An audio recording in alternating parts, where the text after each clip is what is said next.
Okay. Apparently she's not quite ready yet. Let's keep it going I'm then. ready. Can you hear me? There you are. We got her. Oh, well, it's so great. We didn't see you pop up right away. Laura, great to have you this morning. I wanted to start with this breaking news overnight that it appears, and there you are. You popped up for us. It's so great to see you.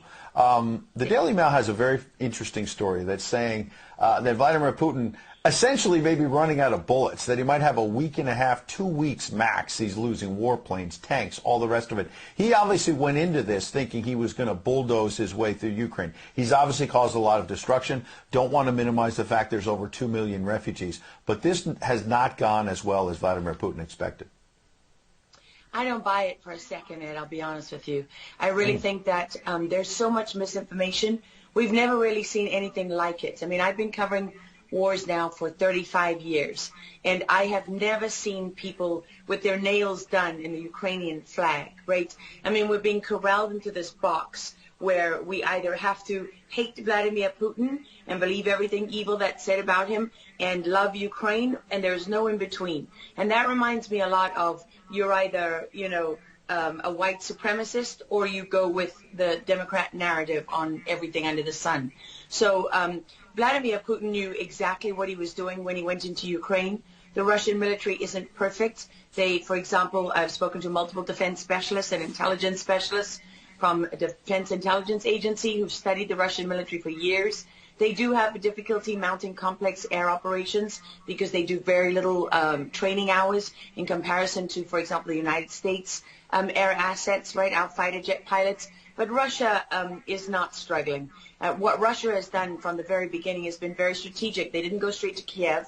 They went to all those bioweapons laboratories that are scattered all over the country. Some of them they built, so they know where they are. They've known where they are since the Soviet Union, because under the Defense Threat Reduction Program, we went in after the fall of the Soviet Union and supposedly turned those facilities from bioweapons labs into public health labs. Although, these days it's hard to believe anything that our leaders tell us because they've lied about COVID, they lied about Russia collusion, they lied about the Ukraine impeachment trial, and there's so much more going on in Ukraine that nobody is talking about. You see such dishonesty when it comes to the history of Ukraine. You see dishonesty when it comes to the Azov Battalion, which is funded by the U.S. and NATO. I mean, you can find pictures of them online holding up the NATO flag and the swastika at the same time. Their own emblem contains the black sun of the occult, which was a Nazi SS emblem. And it also contains the sideways, lightning insignia of the SS. I mean, this is on throughout the Ukrainian military. You can see that black sun of the occult on their body armor, even on the female soldiers who are paraded in front of the world as being, such an example of Ukraine's independence and spirit and nobility. Even they are wearing the black sun of the occult. And, the White House wants you to believe, well, this doesn't matter. It's just a small number of troops. It's not true. The Azov Battalion has been murdering its way through eastern Ukraine. Yeah. We don't want to admit this. This was why Crimea voted for independence. This is why Crimea wanted to be with Russia. Because we in the media, in the Western media and in the West, won't acknowledge the reality of what's gone on. Western Ukraine backed the Nazis. It was a headquarters for the Nazi SS. The CIA under Alan Dulles actually gave immunity from prosecution to the Nazis of Ukraine from the Nuremberg trials. So there's a long history of the United States and our intelligence agencies funding and arming Nazis in Ukraine. These are not like new neo-Nazi groups that sprung up. These are the actual Nazis from the Second World War, who, if you go back to the Nuremberg trials, said that they were planning for a 1,000-year Reich.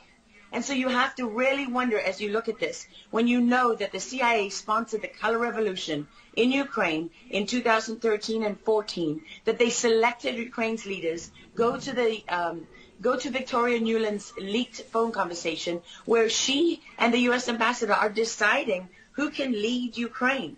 I mean, there's as much interference here as you could possibly imagine before you even get to Hunter Biden, Nancy Pelosi, John Kerry, and Mitt Romney, and all of their children who are employed, who earn millions from Ukrainian gas companies. Yeah, you are pointing, pardon me, to a real credibility crisis for our leaders. I want to let Karen Turk jump in. Yeah, I wanted to bring up the fact that President Zelensky is Jewish, and I don't know exactly how this factors in, but there's some very interesting points in what you're saying. And looking at this, you could think it's political theatrics. You made a very good point at the beginning that you think that Putin is in control. And I actually want to play something that Jen Psaki said, because it seems that the White House is actually echoing that sentiment. Watch this.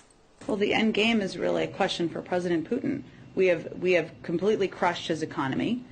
We have provided military assistance, humanitarian assistance to the Ukrainians, enabling them to fight back for far longer than the Russian leadership anticipated. And again, he has to determine what the path forward looks like for him. Thanks, everyone. He's determining what this looks like, and I think that's a lot of what you said, Laura. I'd love to get your thoughts on that, what you just watched. What troubles me about the moment that we're in is that we have such a selective and a narrow reading of history. President Zelensky may be Jewish, but he's not the only one in this who suffered during the Second World War, whose ancestors suffered, right? I mean, look at Putin. How many relatives did he lose in the siege of St. Petersburg? People don't know their history. They don't know what made Vladimir Putin. And I'm not I'm not defending him. I don't need to defend Vladimir Putin. My job as a journalist is to try to understand what is the truth here. I don't like being lied to. And we're being lied to on an epic scale. When we're told your only choice is you have to be 100% with Zelensky, who's a puppet, who you can find on the internet in black stilettos and leather pants, with shirtless, doing a spoof Dancing with the Stars kind of entertainment video. That's a mock of a Ukrainian group that does this kind of satanic, occult type of music video. And I mean, Zelensky was selected, like so many of our leaders. And honestly, with big tech and with election fraud these days, we don't know how many leaders all around the world have been selected for us and weren't actually voted in. But what we do know is that there are increasing problems with technology and the digitization of our world. Because look at what's happening with COVID. Look at what has happened globally. We are fighting the same battles all over the world. To pretend that this war is about Russia and Ukraine is just a barefaced lie.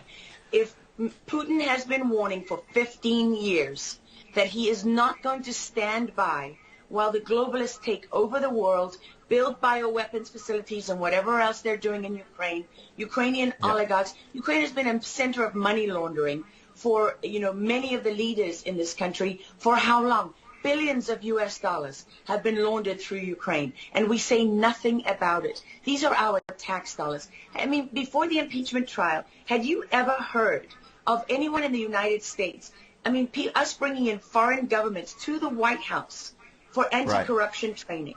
I mean, does nobody question these things? Why do we not question them? We have an idiot like Lieutenant Colonel Vindman who goes at the impeachment trial and sits there as a lieutenant colonel. He didn't even make colonel. And he's telling the President of the United States what his policy should be. You have a traitor in the form of Maria Yovanovitch, who was Obama's ambassador, who's telling Ukrainian government officials, don't listen to the will of the American people. Don't listen to the election results. We are the true leaders of America. I mean, and then people object when the woman isn't even fired. She's given a cushy job for life at Georgetown University at the expense of the U.S. taxpayer.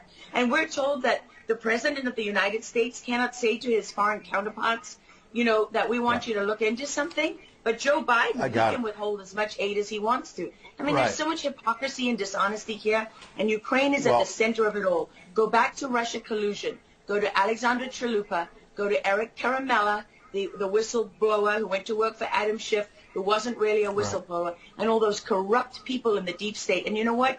The deep state isn't a theory. It's not a conspiracy theory. It's an actual deep state. Look up the SES, the Senior Executive Service, because when that bureaucracy was ushered into law in the United States of America, that's when we got a bunch of unelected bureaucrats pulling the strings behind the scenes. And these are the people that keep lying to us. Absolutely. And pardon me, we've got a live chat where we're streaming on Getter, for example, and I'm watching it as you're talking. People are talking about how you're dropping truth bombs and you're a real journalist. And I know that, having worked alongside you for many, many years when you're at CBS and many other places, and maybe they didn't want to hear the truth, but you're dropping those truth bombs now. Unfortunately, we've got to hit a break right now. We'd love to have you back in the days ahead. We love having you on. Lara Logan, thanks for joining us on Real America's Voice. Thank you so much. All right. Well, we'll certainly have her back.